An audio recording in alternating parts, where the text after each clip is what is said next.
Welcome back to Loud and Proud Orlando for another live Monday night podcast. Thank you to everyone for joining us live.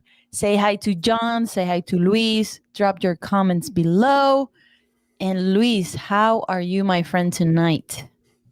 Well, I'm happy with a hard fought draw against Montreal. A lot of good things to cover. I think getting 4 points out of this road trip, it's been good. I'm not gonna say it's awesome or I'm super excited. I'm ready to like lift the trophy, but definitely showing good signs that some some of the some of the stuff that Oscar addressed in previous games is being handled and it's showing signs of improvement. We'll discuss all of that and excited. Thank you guys. Thank you, Luis. John, my friend, how are you doing tonight? Good, yeah, excited to be back for another Monday night with you guys here on the pod. Uh Mixed feelings on the game, up and down, 2-2, probably a fair result. I think we had some issues defensively like we've been doing this season, but we also scored a couple goals and we showed some fight back. So that's encouraging, and I'm hoping that we can improve and keep going and keep growing because we're unbeaten in four, so that gives me some hope. That's A good. little hope, huh? Yeah, like we maybe two draws and two wins, but we haven't lost in four games, so that's pretty good. So, for those who are listening to us and you didn't have the chance to see the Montreal game versus Orlando City, it was a 2-2 draw. It was a late goal from Ivan Angulo to tie that game. We're going to preview it for you.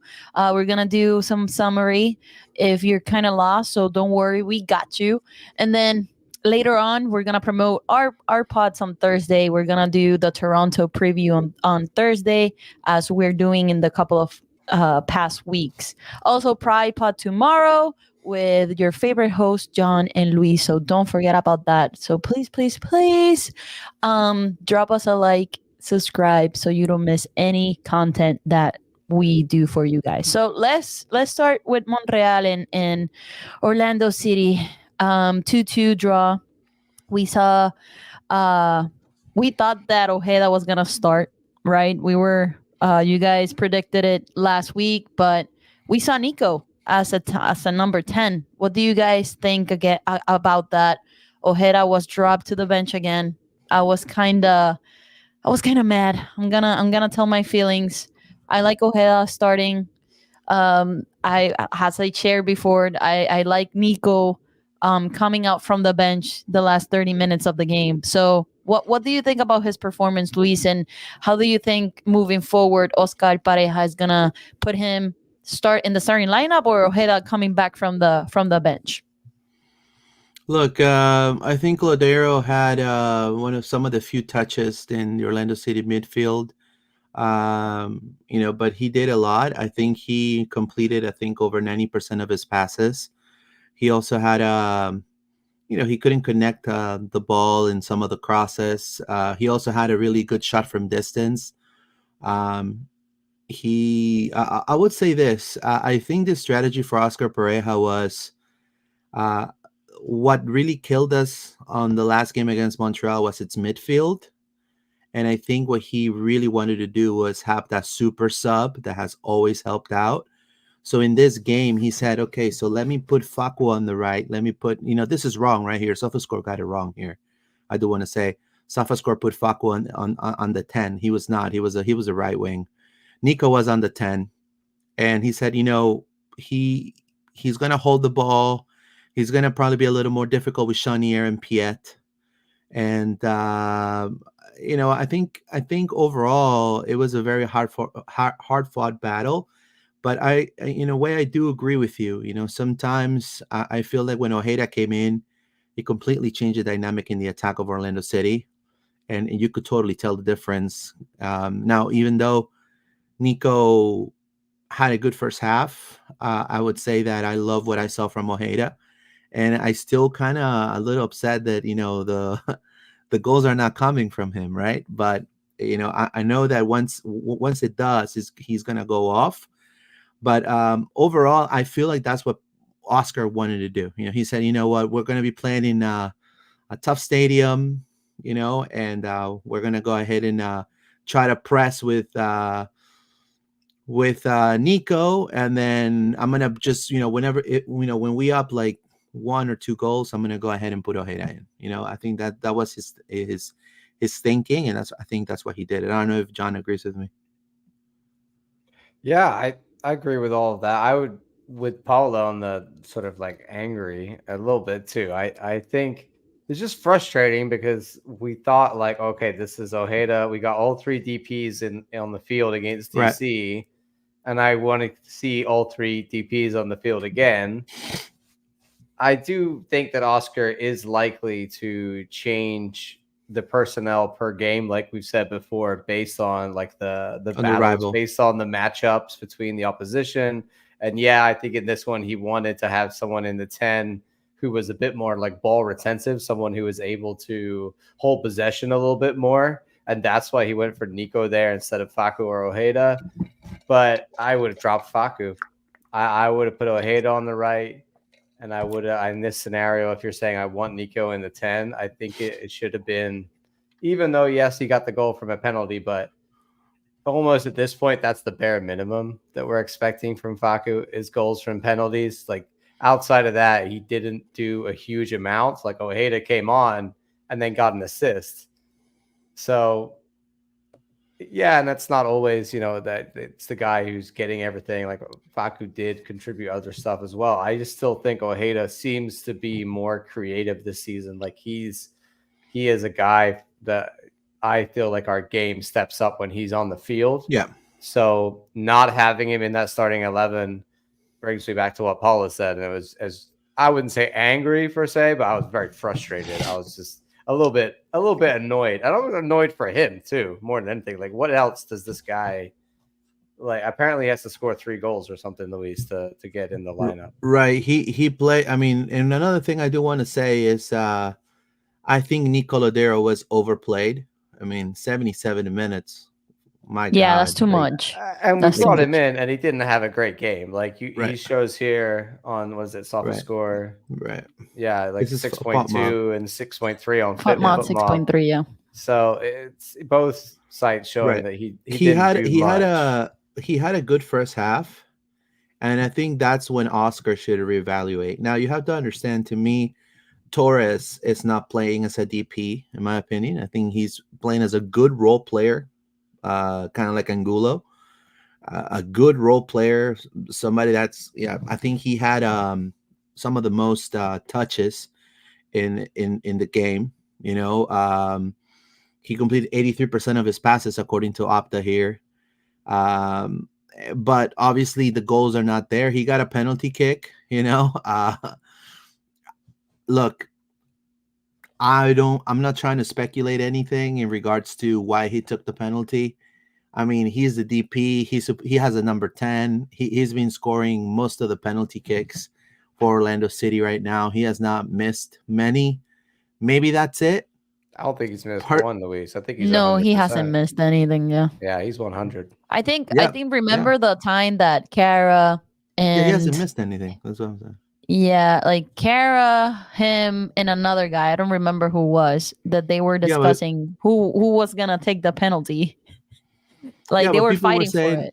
Right, but people were saying that they should have given it to Montreal, and I totally agree in a way that he he maybe should have hit the penalty, but when you have a guy 100% accuracy on penalty kicks, like it just makes more sense to let that person. I mean, shoot at that point. I see it from the point of view of like nice to give it to Muriel to like get him a goal. Correct. But also Facu needs a goal. Like what happened if Muriel would have not finished that goal, that penalty? I mean that's another thing too, right? That's another thing. People would have crucified him. You're setting I'm sure. yourself up for risk by not putting Facu in, and then you get the blame of, oh, you should have put Facu. He's 100% on penalties if he misses. But not only that, Muriel's confidence. Did you see when he got taken off? His interaction with Oscar? Oh no, I didn't. If you, I I don't just know. saw like a little hug and that's it. Yeah, it's basically that. Like, I don't know if it's in the highlights, but go back and watch when he gets taken off, because there's a moment there where, like, oh, he looks really upset and like frustrated. Not necessarily like angry, but Muriel looks, Yeah, visibly frustrated with himself, and Oscar is like kind of yeah, sympathizing and pat him in giving the back. him, yeah.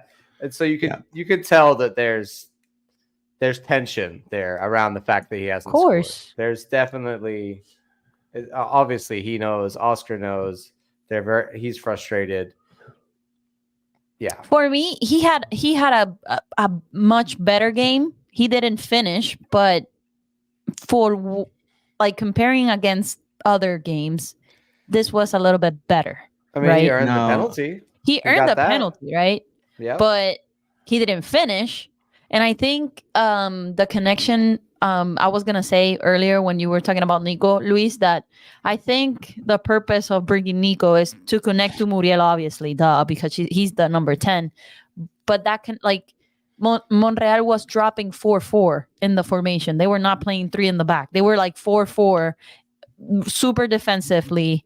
They knew what was going on, so it was a rough game. I'm just yeah. letting people know. Yes, Muriel didn't score, but it was 4-4 defensively against Montreal. So I mean, I'll be honest with you. If this was, I'm sure Muriel feels this was the game that he should have scored, in my opinion. I think he probably felt that way because you have to understand he was facing, before the game even started, Montreal was one of the most scored teams in the MLS. I think they allowed the most goals so far. So obviously, I'm sure all the players know that, and so I'm sure he showed signs of frustration. Why he didn't score. Now I do have to say I did see some improvement. You know, I did see some improvement trying to get that. He found the half spaces. To get on the ball as a target striker in a hold up play, more than likely, making the runs. He had over 75% of passing accuracy, I believe, in this game. But again, people expect more of him, and I'm sure that Oscar is going to have to keep working with him. Now, personally, um, you saw Duncan also, turning it up. Like, I don't know how that's going to go for if he decides to leave. I think Duncan definitely yesterday also proved that he can make an immediate impact right there, and he's a good substitution to have. But I don't know how John feels about that, the Muriel and Maguire competition right here. I mean, because he's still adjusting according to Oscar, John. I'm trying to think what game it was that I tweeted about Muriel not scoring goals. I think it was like the third game of the season. I think Paula, I you think were there. against Minnesota. I Yeah, think we went to that game we together, and were we're together. Yeah. sitting together in that game. And I got a little backlash from some people who were like, don't judge, whatever. And I understand. I was not saying like, hey, when I said in my tweet, I remember, like, when are we gonna worry about this? And now how many games are we in? 10 Yeah, probably yeah. for him. And now we're seriously worrying about this. And Yeah, I you said think you were concerned that Muriel I was not was scoring. I concerned remember that. in the Yeah. third game, and now here we are, and the concern is growing, and the concern is going to keep growing until he scores. And Yeah, like I said clearly. last pod, there will be a point where even Oscar has to say, I got to give up on you, dude, because you're not scoring goals. And Duncan continues to look good when he comes off the bench. Like I said before last week, I think that's partly because Duncan is like an all-out player. So when you bring him on with the last 30 minutes and guys are tired, he can do more, I think, than from the beginning of the game. So it's definitely in our interest to keep giving Muriel time. But every game that he doesn't score, it gets a little bit harder to make that argument. And everybody's argument about dropping him and bringing in Duncan gets a little bit stronger. And that's just the way it's going to be until he manages the net one.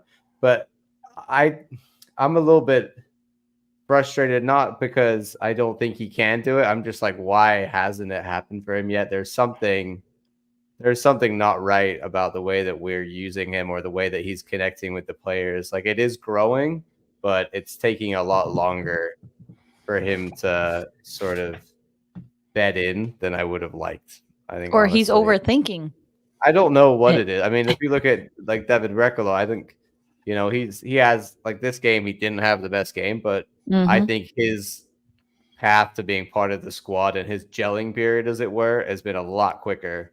I still feel like Muriel is not clicking with our attack in the way that Oscar wants to play the tactic, or something is off, because he's not getting enough, let alone finishing his chances. I don't think he's getting enough chances, or he's not making enough chances, or we're not feeding him the ball in the right place.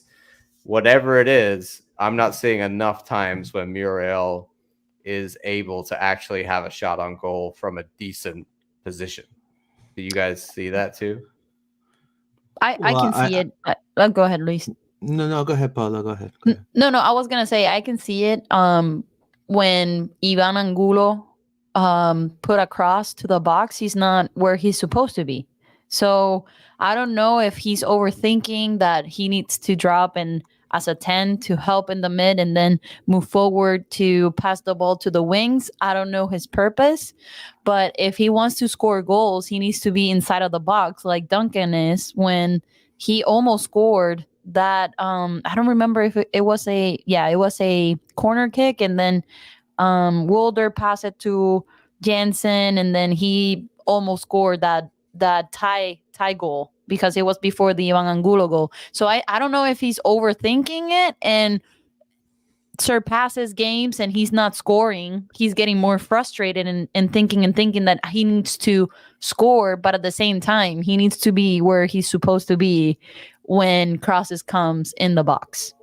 That he's not going to. Go ahead, Luis. Yeah, and I do want to add on what Paula said. In Serie A, Muriel, he had a specific role, which is stay on the box, right? We'll get you the ball. You don't have to worry about anything. But he's discovered, I feel here, that the timing is a little different. So the way, like, I'm gonna give you guys, if you're listening, my humble overview of this. Duncan comes in, you see him running, he has the stamina. You see him pressing and playing defensively and also going on the attack. Muriel is not used to do that. I feel maybe he's getting confused on the timing on when to defend, when to drop, and when to stay in position. It may be that. I mean, again, I'm not the coach, but I feel like in Serie A, he was one-sided. You have one role to do, dude. You're the 9. You are in the box. You'll be bothersome for those players. We'll do the defending. We'll take care of the generating the play, all of that. We'll feed you. Here in Oscar's system, as you saw against Montreal, we faced, and that goes to my next point, we faced a bothersome mid and bothersome defense that will also drop into offense. Edwards and Ruan were a headache for Duggar and Kyle Smith throughout the whole game. So obviously, everyone had to go and step up defending and pressing and continue that press. Without that, if you have only 10 men doing that job, that's where I think Muriel lacks. He doesn't know the timing. I don't know if you see it that way, John. No, I see at times he tries to press, and other times I'm like, yeah, you should have pressed there, or you often, he, like Paula said, he drops too deep, or he's not like up the field where he should be. Like, he needs to be the spearhead often as the 9, and I don't see him as that, like, focal point of the attack. Often he's dropped so deep someone else is in front of him in the attack, or he drifts off to the wing. Like I said, I think it's a lot of what you said, Luis, and a lot of what Paula said and what I said.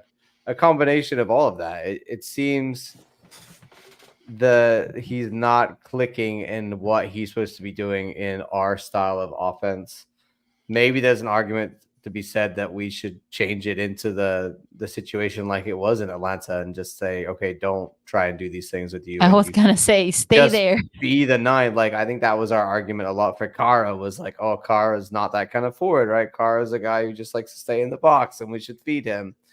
If that's what we need to do to get more out of Muriel, if that's the case, then fine. But I don't see that from him. I see like he's trying to drop back and do the pressing. And I think you're right, Luis. He's just not really sure what to do sometimes.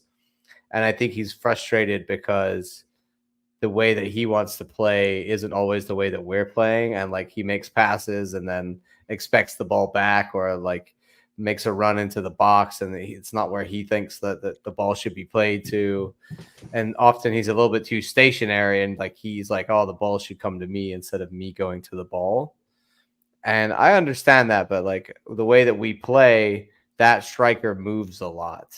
And Yeah, like, that striker. Yeah, I and I think completely he's agree. moving into the wrong places or Yeah, not in. and Yeah, I it's a lot of also those things, I think. I also feel that our wings sometimes maybe a little inconsistent on the 1v1 on the which is play generating, and you're generating plays of the wings. For example, last game, Angulo and Torres, great job. It cost them a lot, but I think more Angulo on the 1v1. But Torres has not yet shown what he can do on the 1v1, going 1v1 against a defender. And so I feel Muriel sees that. He's like, well, in Atalanta, my wings on the 1v1, they'll win the duels. My 10 will be more offensive, not so much defensive.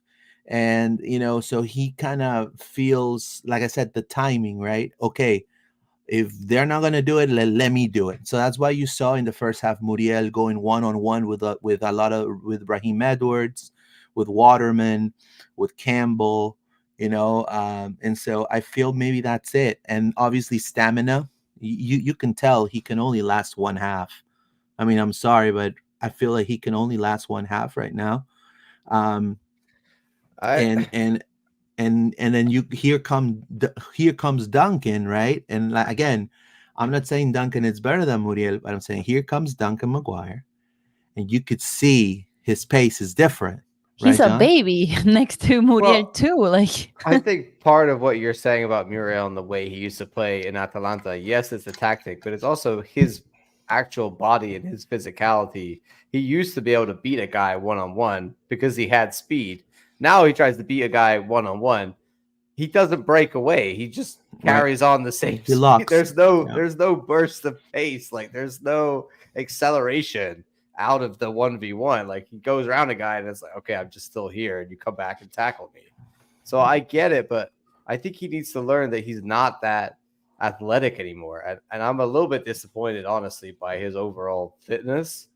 I think there's an argument to said that we should have known that he was not that fit, and either we're going to get him more fit, or is just this the ceiling of Muriel and this is how much he can run and how much he can do. I don't know, but there's two types of fitness here. There's one, his actual stamina, and like you said, Luis, can he go 90 minutes even? Probably not right now. But the other one, like I just said, his like actual speed, his pace, his acceleration, that burst of speed that you need as an attacker to do things like the 1v1 and to be a direct, pacey attacker. If you don't have that anymore, then you can't play that way anymore. So for me, it's how do we use him now? How do we use this version of Luis Muriel? Because I don't think it's the same version that did really well with Atalanta and played a certain way with that team. I think this is a different striker now. just I tell him mean, to not move out of the box. To I be mean, Paula, honest, yeah, you go, but that's that's probably the that's gonna way. be that. Yeah, I mean, yeah, but that means that if that's gonna be the case, he's not gonna press defensively.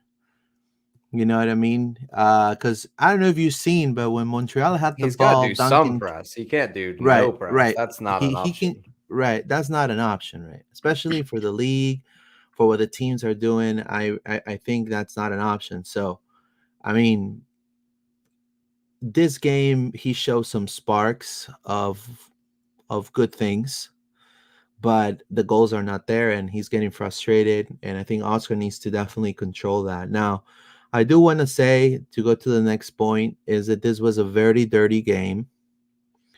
This was a game in which I don't know if Montreal is asking for a new rivalry. Um, uh, I feel like I feel like busting out my French right now, but I only know a couple of cuss words, Le and trash. We're throwing Le trash at yeah, Pedro, man. What was that about? yeah, yeah. I mean, the fans were throwing shit to Pedro Galese. They were, literally. I don't know if I saw racial remarks, but I mean, they were definitely insulting him. And again, you have to understand, Pedro doesn't speak French, and you're in like La Québécois, right? So you're in La Québécois. So they speak, French. Parlez-vous français? You know, and so he doesn't understand. They might have called him some crazy stuff that we don't know about. All I'm saying is that you need to stay classy, Montreal. You know what I mean? Because you're asking for also whenever. I mean, I don't think Orlando's classy. I don't think Orlando fans are gonna treat Montreal fans in any sort of type of way. But it was really off-putting. Like the whole time they were falling, calling out plays, throwing stuff to the players, cussing them out when they were walking down, and it's just they try to make themselves. It's the wrong way of making yourself be available for your team, and be that 12th man. That's the bad way of doing it. The good way of doing it is by supporting your team through and through. But overall, I think their defense last night, at this game for Montreal, was spot on. I think they did a phenomenal job. I think Ruan and Edwards, man, they were such a headache. I think that we can definitely say that Smith is a starter and Rafa is a sub, right, John? I think after this game.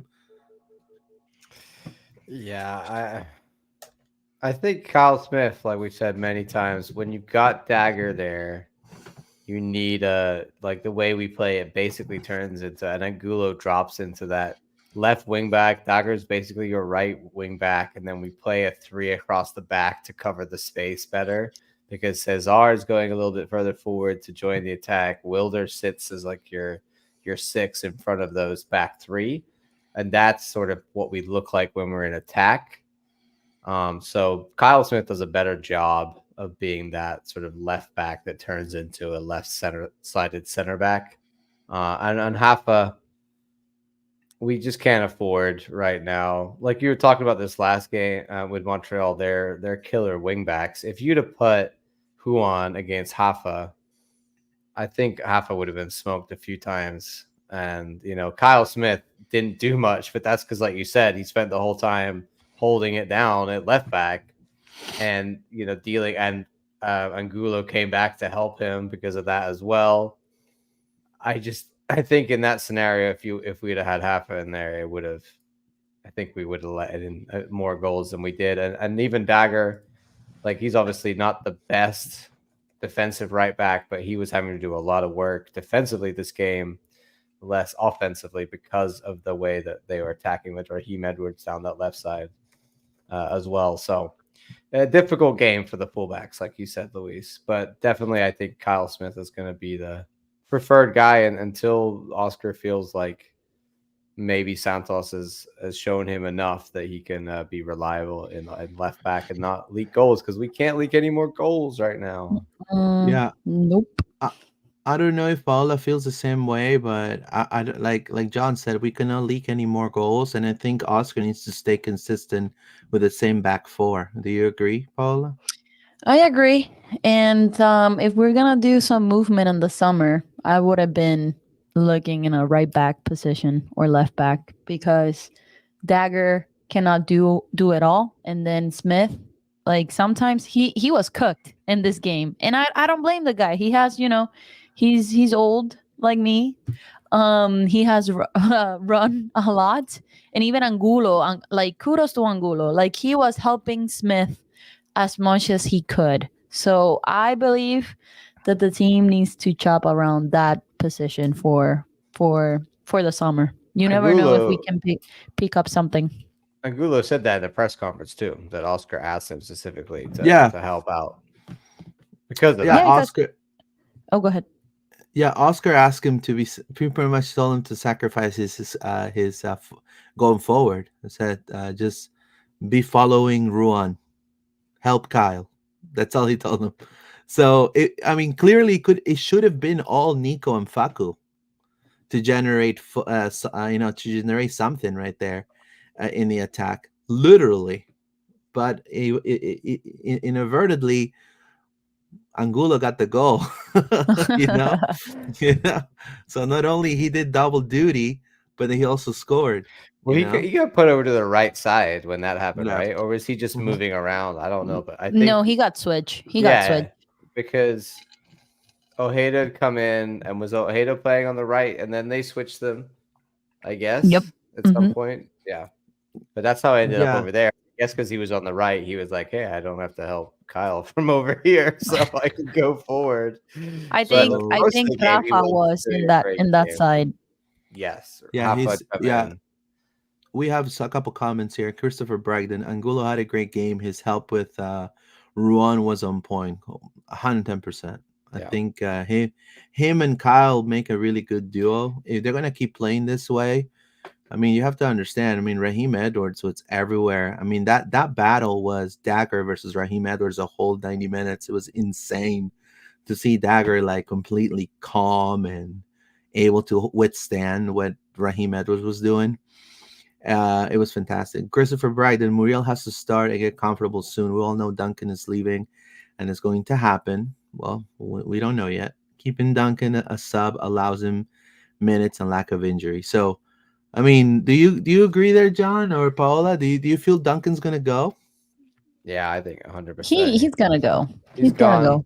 And I agree in some way that like, well, definitely we need to play Montreal because of that. But also, it's an interesting point that you don't, if you want to make that sale, you can't get him injured.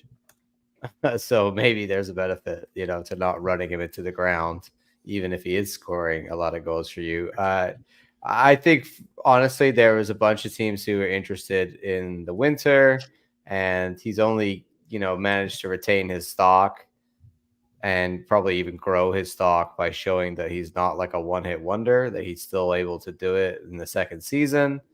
So, what do you think, Paul, in the summer? What would you, if you're a championship club, say we're not selling him to Blackburn, they can do one, but some other championship club coming in that we know is good for their money, like Stoke. Stoke need a striker. Sell him to the mighty Stoke City, Sell him please. for more. Sell him for more. That's what Now's I'm the asking time. though. What kind of figure would you be like? Because considering last time, I think we were gonna get like Like $7 million. it was something like guaranteed 7, rising to 10 potentially. Mhm. So Yeah, with bonus. I don't remember performance wise. I don't yeah, remember, but if he's performing and he's making those goals in clutch time for Orlando City, sell him for more. Like now is the time, and I think Orlando City is gonna have that opportunity, and probably another team will tab Orlando City to buy Duncan. But the real question is, and I comment this in someone's comment in Twitter, I don't remember. Like, I understand that Muriel needs to start, so when Duncan decides to leave, he needs to be in 100% performing for the club. But at this time, I'm in the fence because he's not performing how we want to, and we need to win games, not goals. Sorry, we need to win games at this point. So I don't mind right now taking the advantage that we have Duncan. Just not play him for 90 minutes. Just play him for 75, or I don't know, half, and then bring Muriel. Probably Muriel has more stamina in the second half. We don't know that yet, but my point is we need to win. We need to get comfortable in a better position that we are right now. And let's take the advantage that Duncan is here.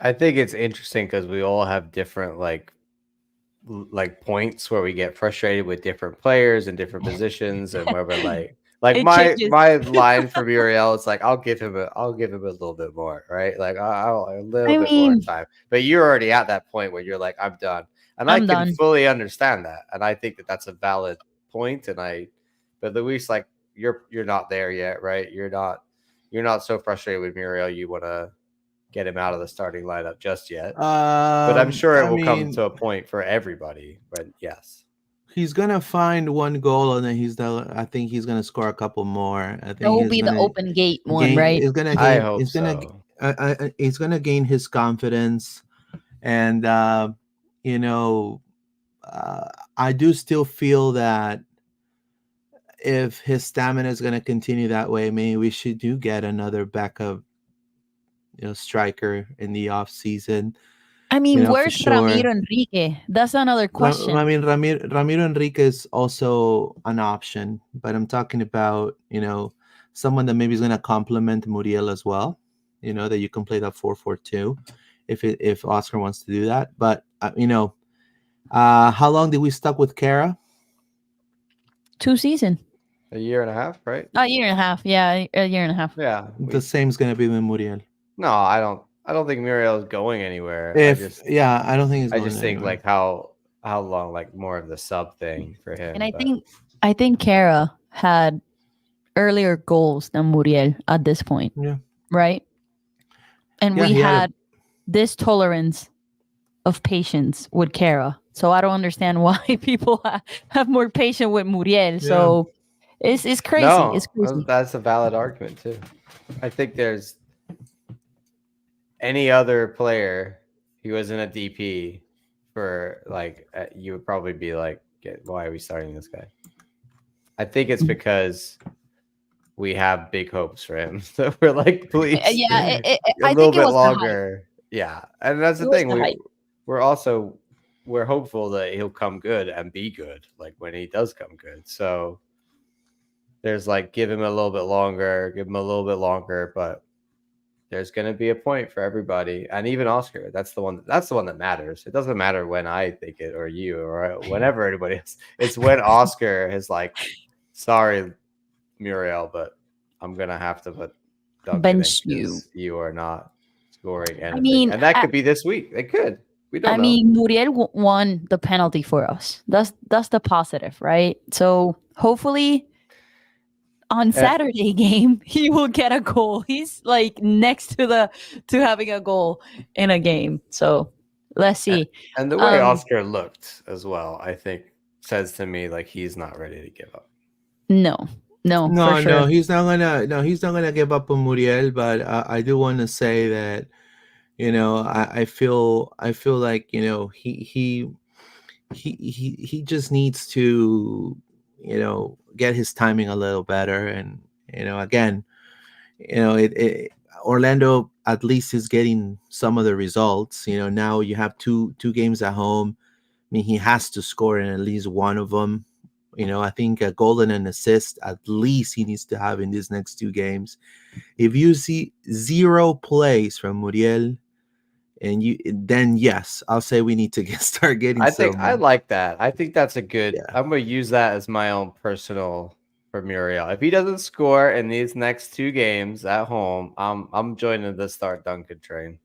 yeah, yeah. I mean, I think that's fair. I think that's fair. I That's think No that's a that's pressure. definitely. long time I've given him. A Yeah. long time. Let's read some more comments. Gnocchi, Flip, Nico, and Luis together. Subs every other game, 60-30 with Duncan, Facu, and Ojeda. I, that could be it Yeah. too. And again, I feel, and again, I'm, guys, training is only 15 minutes. They allow us the press to go 15 freaking minutes. Okay. I want to give kudos to Alonso because he drives for 15 minutes. All right.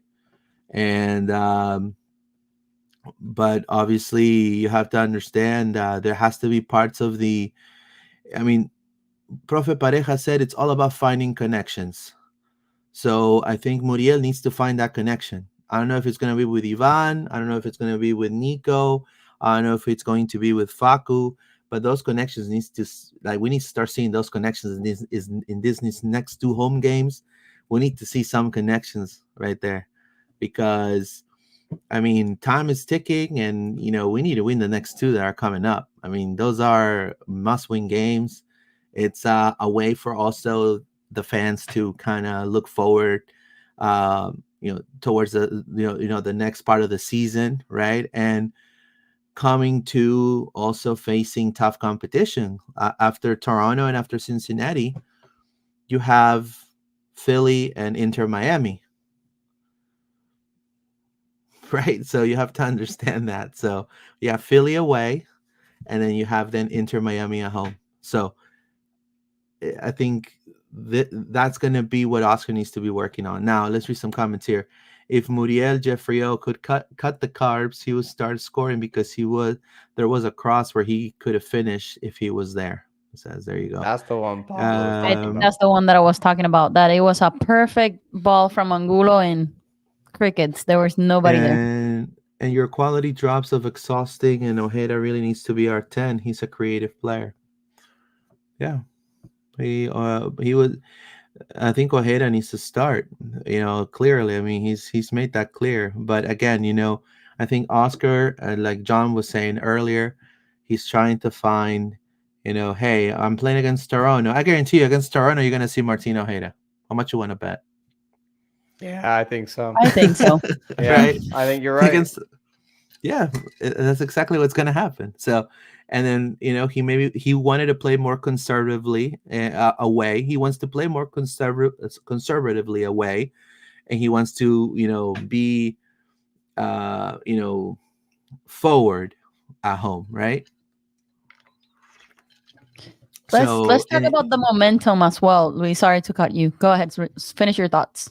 No. Go ahead. Here we have the goals, right? So let's look at the Montreal first goal, right? And because I know That's painful, Luis. Ugh. so now you have to understand Piet. He had a phenomenal game, I have to say. He always has great games against Orlando.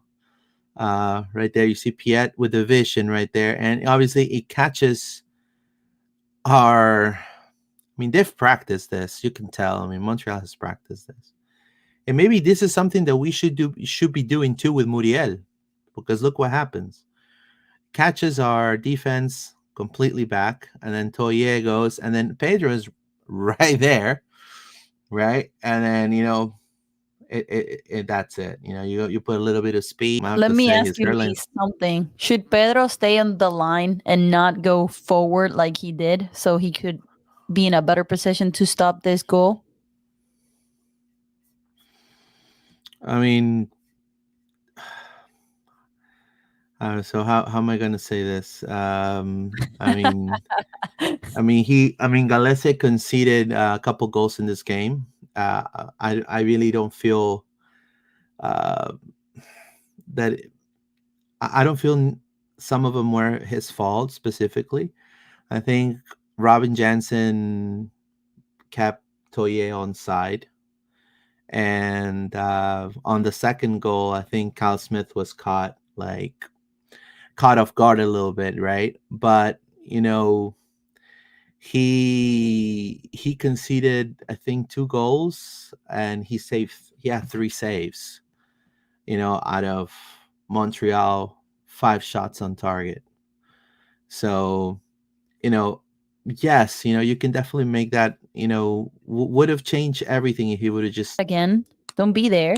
So just in case, I don't know if Cesar Baena, that their coach, is gonna is gonna tell him what happened there, why you were outside of your box. So it was just curiosity because people were like blaming Pedro for that, and I think it's a combination of both, right? It was a defensive line mistake between Brecalo and Jansen because both of yeah. them caught them off guard. Yeah, I mean, Piet knew 2 things. I'm gonna throw the ball. I'm gonna throw the long ball because I see their defense is discombobulated, and then I know Toye is fast and he's going to get the ball and he's probably going to score. And that's what he did. I mean, he kept it very simple. I mean, we could have definitely done a better job taking care of that play, but again, it is one of those mistakes that occurs, right, John? Yeah, I mean, I think it's a little combo of the two. I don't love that Pedro came off his line. I think he should Yeah, stay right where there. he is there. I think he panics and thinks that they're not going Yeah. to get there, so he comes out. I think there's a lack of Yeah. trust from Pedro this season from his back Yep. line. We talked about that before, like last game when he came to get the ball. I think that's the same thing here. If you're going to come off your line, he's got to take that ball, and he comes out, which is great, but then he's stuck, and the guy, Toy is able to go around him fairly easily. But if you look, like, Jansen gets back, so my argument is sort of if he just stayed where he was, Jansen probably would have got back in time, and he would have had a better chance at making a save when he's actually in the goal, as opposed to just getting rounded outside of the goal. But I don't, I'm very picky sometimes about Pedro and the keepers, and I say stuff like, "Oh, you should have done this, or you should have done that." I'm not an expert on goalkeepers. Maybe now, modern day, they're told to be more of a sweeper keeper, to come out, try and close the space when an attacker's bearing down like that. I'm always thinking from the old school perspective of, like, stay on your line. So I don't know if I'm exactly right or wrong. I definitely think Berkala was caught, and it was a very good ball. So it was a bad scenario that they would have scored probably if he had stayed on his line or not. I just think you have more of a chance if you stay on your line. And then the second goal, I just get frustrated with him sometimes, Luis, because sometimes I think he can make a catch and he just doesn't even attempt to make a catch. And that one, I think, was in that scenario where he just wanted to parry it away, but he parried it directly into the danger zone. And yes, again, the defense, like Dagger doesn't step up and make a challenge. Berkala doesn't step up and make a challenge. Yeah.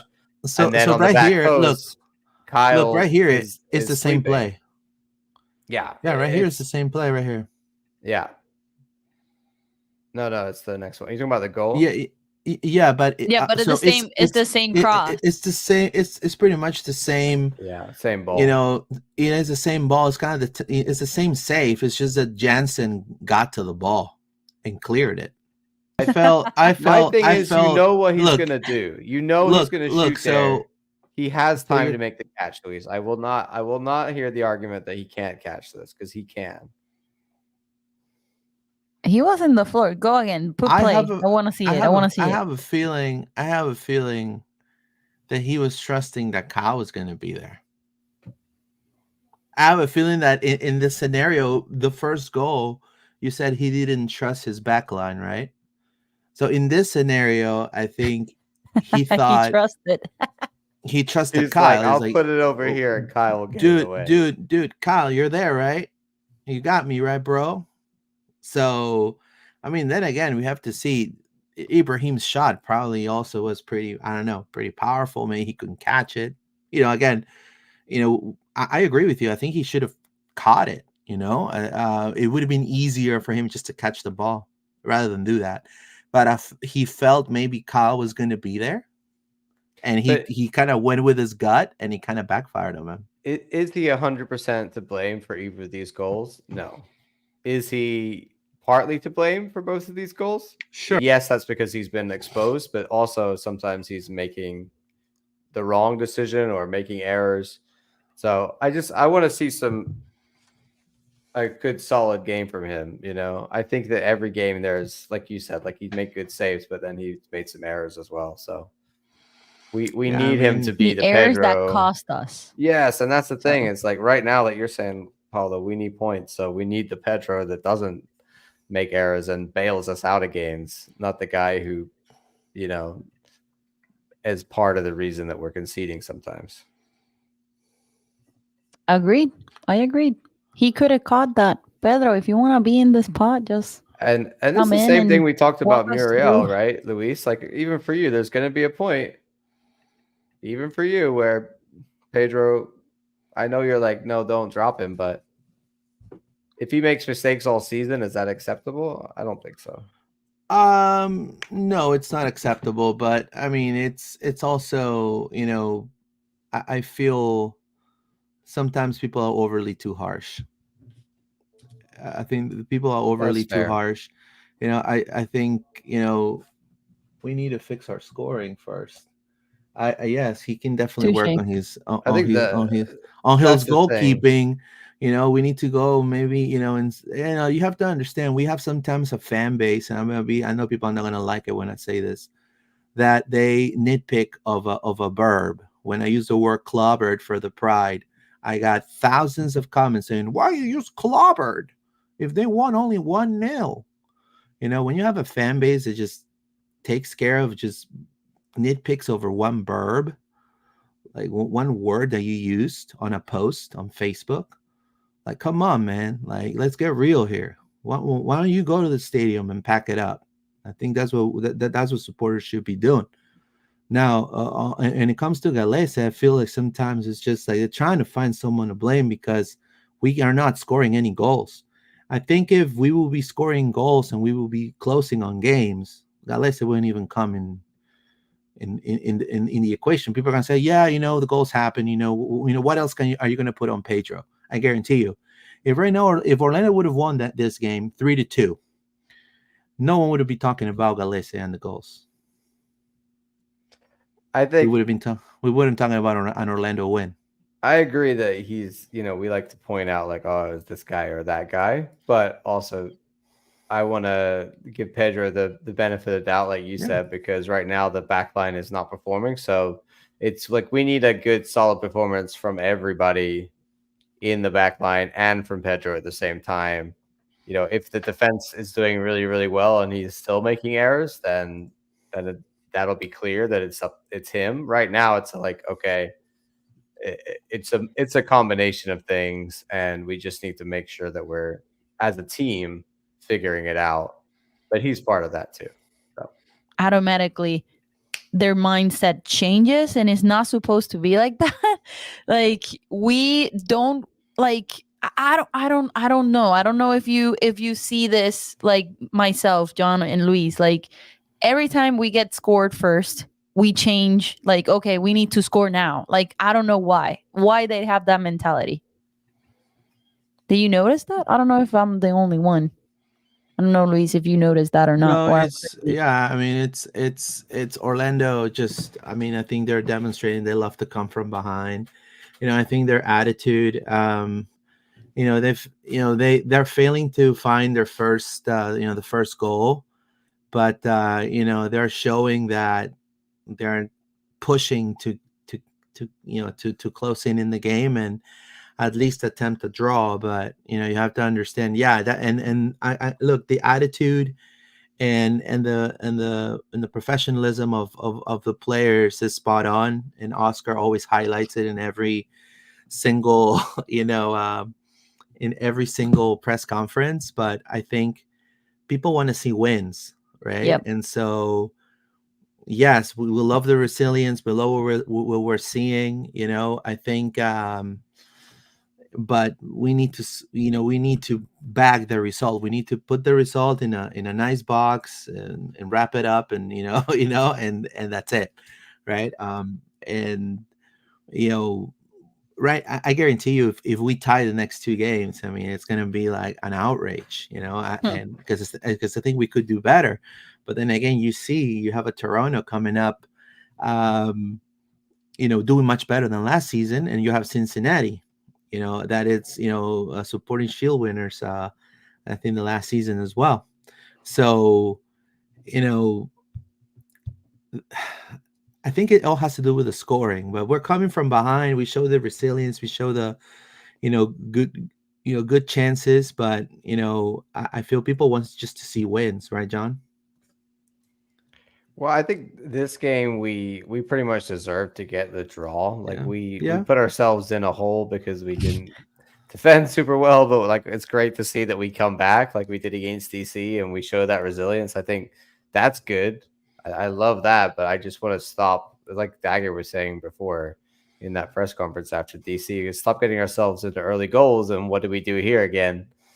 Early Yeah, goals into again and difficult conceded. positions. So let's that's the number one thing for me right now is stop conceding in the first half, please. Like, stop conceding in the first 20 minutes. Even like, let's just stop doing that because we're having to get ourselves out of it, and it's great that we are, but let's not do that. Let's start out and go 2-0, right? Like that's what we need now. Is we need another clean sheet. The last time we got a clean sheet was against Austin. And that wasn't really hard because they didn't do anything. So right now, any team that attacks against us seems like they're gonna get a goal at some point in the game. Hopefully not, but yeah. And Toronto like is a prime, like a great opportunity to get a clean sheet and a couple goals. You know, like a 2-0, a 3-0. That gives us confidence. If we get a 1-1 or a 2-2 out of that game at home against Toronto.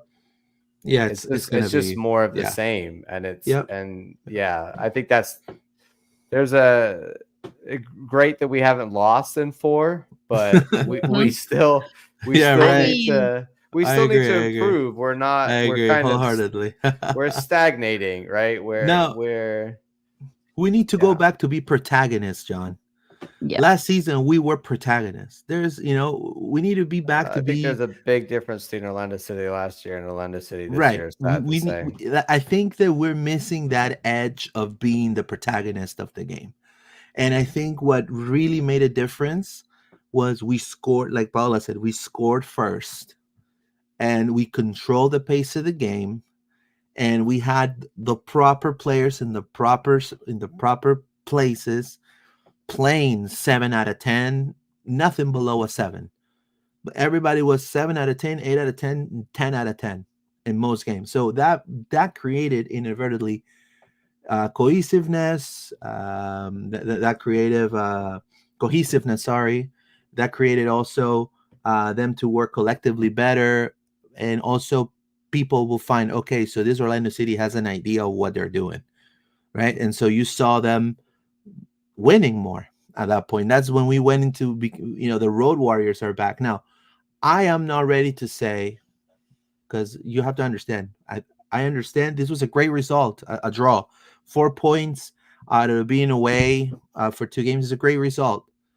But I'm not ready to say right now, with all due respect, that the Road Warriors are back just yet. Because and like John was saying and Paula was saying, I feel that we're not protagonists. We have everything in place to be protagonists. We're just not being protagonists. So I think they need to still work on, finding these 2 home games. We need to look like the team in control 6 points at home. Yeah, correct. Like especially against Toronto, we need to look like we're bossing that game, like we're the better team.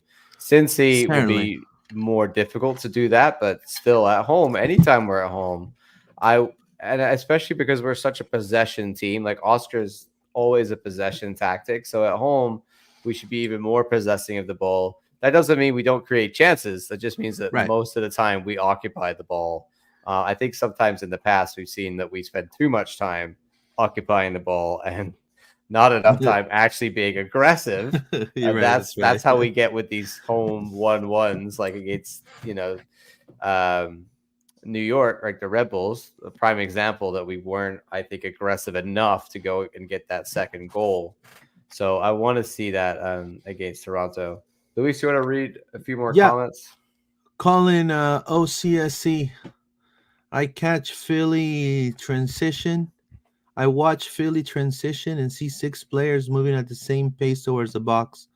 For us, it's 4 players push up the left and cross to someone, hopefully. There you go. Stream Jesus, no heaven for Montreal fans. I agree. We respected Montreal when they came down here. Nobody threw nothing at them or anything. It kind of saddened me. I mean, I think Jesus would be sad. No heaven for you, right? That's right. No heaven Montreal for fans. I don't know. It was also the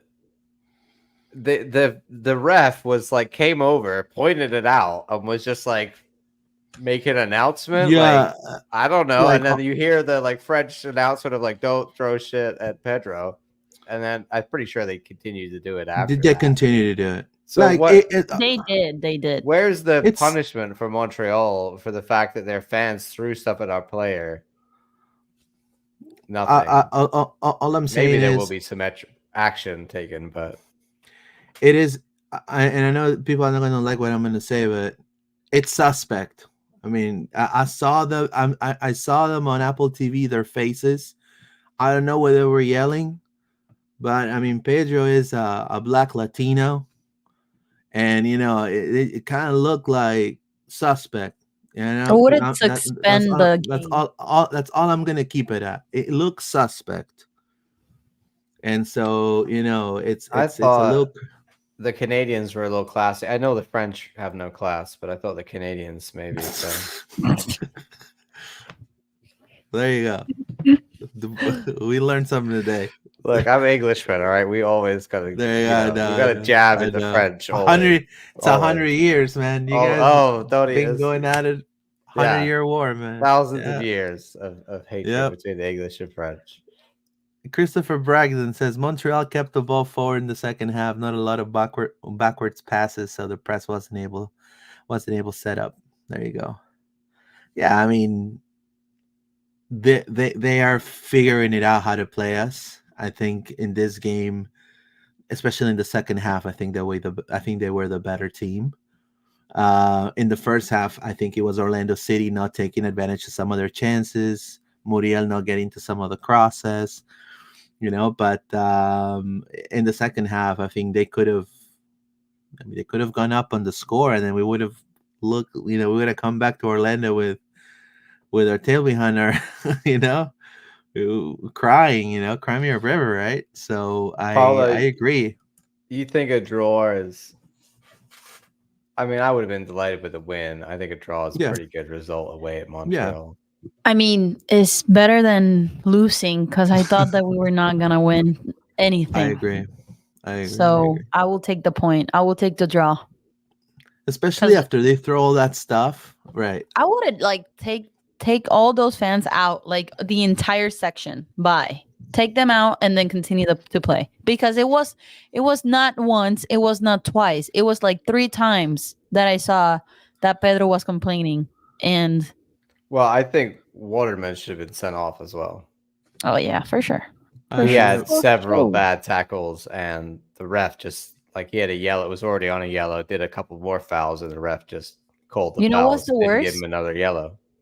He's a FIFA referee. Just saying. Oh geez, so we're gonna see him in the World Cup. Oh, we're man. gonna see him in the World Cup, and I have seen him before ref for us, and he was a pro. Like, I think he got that FIFA certification this year or something, because I didn't see him with that. When I saw him, I'm like, ugh, come on, this is not gonna be fun to watch. But I was just gonna say the table is pretty tight still. So even though if we would have won, the W here, yeah. I mean, look, we're on 9 points in 12th. Montreal, if we go up to 12 points with a win, that would put you right now, without anybody else playing, you'd put you up into like 7th. So obviously people will play at the same time as us, but we've got a game in hand against some of these other teams that have played 9. We played 8, like some other teams around us. But I still feel like it's not away from us completely yet. I think a couple wins here at home in a row, like we've talked about, would do a world of good to throw us back into that conversation of being up in the playoff mix. But the longer we wait to rise up, the more difficult it's going to become to gain places. I feel the team needs to find connections. Muriel needs to stay after practice. Again, media only goes for 15 minutes. I repeat. I tweeted that he needs to visualize the goals, Luis. Yeah, he needs to. Like The Secret. That's right, like The Secret. See yourself putting the ball in the net. Exactly. See yourself. Put it on your fridge. Put a ball Yeah. in your fridge, Sticky note right? on the car on the way with like a little note, like with a little That's goal right. on it, a little ball. He needs to stay like Michael, like Kobe Bryant. Right? I know you guys don't like the analogy. Kobe Bryant and Michael Jordan will stay 2 hours or an hour later shooting three point shooting, doing 3 point shots and doing layups for over an hour just to work on their craft and doing all that stuff. So I think Muriel needs to. I think all the attackers needs to find those partnerships right there. In my opinion, Orlando is in a point right there, 12. It started the league with a lot of expectations, even from the MLS for even the pundits. Oh, Orlando is going to win the MLS and all that stuff. Obviously, got the fan base going, and now it's not looking like that. And I feel that these next two games at home, there has to be 6 points. They jinxed us. I'm mad at There them. has to be 6 points. 6 points. Six I agree points. I with mean, you, it Luis. has to be 6 points. I mean, what those 6 points are gonna do is they're gonna put some vaporu, right? Some vaporu, some cremita. They're gonna put a bandage for all the fan base. Biofreeze. They're gonna put a bandage right there, right? Bandage. They're gonna put a little sticker. Boom. Now we're gonna play Philly and Inter Miami. I think it's gonna make the fan base kind of in a way more at ease with the team. I think it's gonna build up confidence. It's gonna actually make our stadium that home fortress and start getting some home wins. It's just gonna be a domino effect, guys. I mean, I hope that the players are definitely listening. They need to go all out. I understand Cincinnati's gonna be tough, but they're also not the same team as last year. I think Orlando has gotten some pieces that are able to also withstand what Cincinnati is going to do, and we need to get 6 points at home. I mean, when we play at home, I think the fans expect wins, right? Easy 6 points coming ahead. Hopefully we get them. Hopefully we go. The I want to see force will be Bernardeschi with cry. us. What was that, Luis? I want to see Bernardeschi cry. I want to Uh, see, I want to. I know Insigne is an injury, so we won't see him on Oh, Saturday. well, there you go. Good news. Good news, right? Hopefully we can see Ramiro Enrique come back. I feel that he is helpful in the attacking third in that last minute. So hopefully we can see him. I don't know the extent of his injury, but hopefully we can see him in the upcoming games.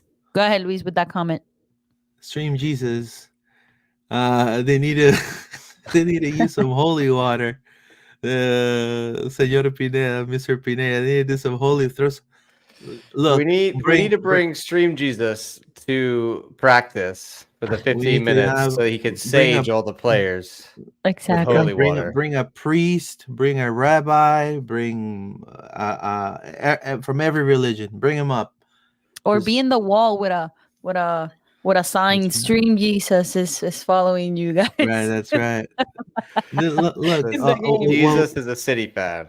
Exactly. and hopefully, and I'm gonna definitely pray for this. Hopefully, John, these are the next two games that Muriel will score. Amen, brother.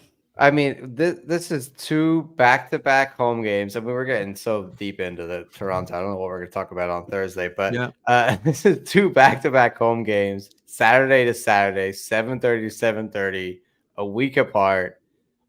Everybody's here. Only potentially Enrique, even he should be recovered from his ankle, hopefully. Hopefully. We have no excuses not to be getting points in these games.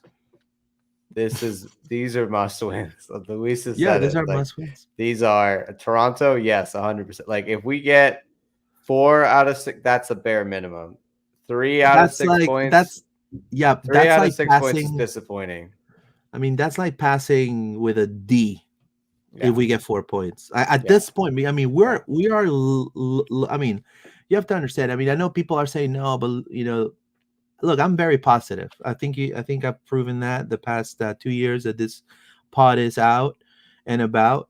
So, but in this case, we are a little low on the standings, and I think by what I've read from the fans, what I've heard, and they need to win at home. I mean, but like that's It's a out of the no-brainer. question. You Here's gotta the win at other home. thing, and why I said about this being Saturday to Saturday, because after these two games, we are going into a very unfun end of May, which is going to be Saturday Philly, Wednesday Miami, Saturday San Jose, then the following Saturday Columbus, then another Wednesday Chicago, then the following Saturday Red Bulls. It's gonna get tougher and tougher. So we're looking at like not only tougher opponents, but we're looking at Wednesday, Saturday turnarounds for like most of May. So it's gonna be a lot of fixtures in 1 month against Philly, Inter, Columbus, three top teams in this league. So we got to figure this out now and go into those games with some kind of positive and some kind of form. No, and that's why even more of these games are essential wins to set us up for what we got to get through. We need to see this guy right here. Again on the team of the week, but not on the I bench. should curse more of our players, Luis. Look how I said bad things about Ivan, and look what happened. Well, we're saying bad things about Muriel. Probably he's gonna score on I say Saturday. bad things about Pedro and Muriel. See, now they're gonna turn it around. It's gonna be a shout out. You imagine if we win like 5-0, freaking hat trick imagine hat trick from Muriel, right? Man, I'm gonna have to start to be jinx negative. it, because I haven't seen a hat trick. I'm gonna have to start being negative Paula's Nancy. never gonna see a hat trick at this rate. I'm gonna start to be a negative Nancy. Oh, I'm not happy. I'm not content. I'm not content about this. What are you gonna say about Angulo? Sorry, I interrupted you. No, I think we need to see him again on the team of the match day, but this time not on the bench. I think we need to see him as a starter, and on the team of the week, obviously. But good news for Angulo. I think he's coming a long way. We need to see Ojeda. I guarantee you we're going to see Ojeda. We'll discuss that Toronto on Thursday, but. Honestly, it's exciting. Also, Facundo Torres, apparently, I saw on Uruguayan news, he is he 31 goals for Orlando City. He's the second top goal scorer in Orlando City he history. Surpasses Nani. Mm-hmm. Yeah. So with that penalty, maybe that's probably why they give him the penalty. Do you think they're paying attention to that, Luis? Do you think the players are paying attention to break? No. I don't think they're paying attention to that. But again, I think we are as a fan base paying too much attention of who's scoring the goals sometimes, right? I mean, the whole point is, guys, we need to win. We need 6 points. I don't care if it's butt fumbles like Aaron Rodgers. I don't know if it's like the hand of God, whatever. I know John's gonna get salty when I mention the hand of God, but it's still like, we need to win. We need to win. That's it. Hopefully, 3 points on Saturday. So if you want to listen to the predictions, what is the starting lineup is going to look like? Stream Jesus says, "Bring as much sage as you can." No more flares, just burning sage. Amen.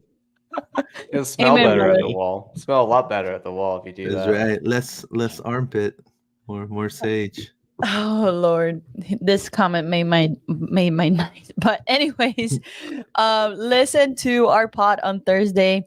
John and Luis are gonna talk about what is going to happen against Toronto on Saturday. Thank you for all your comments live. Don't forget to subscribe on our YouTube channel. We overpassed 800 subscribers. We're almost to our goal.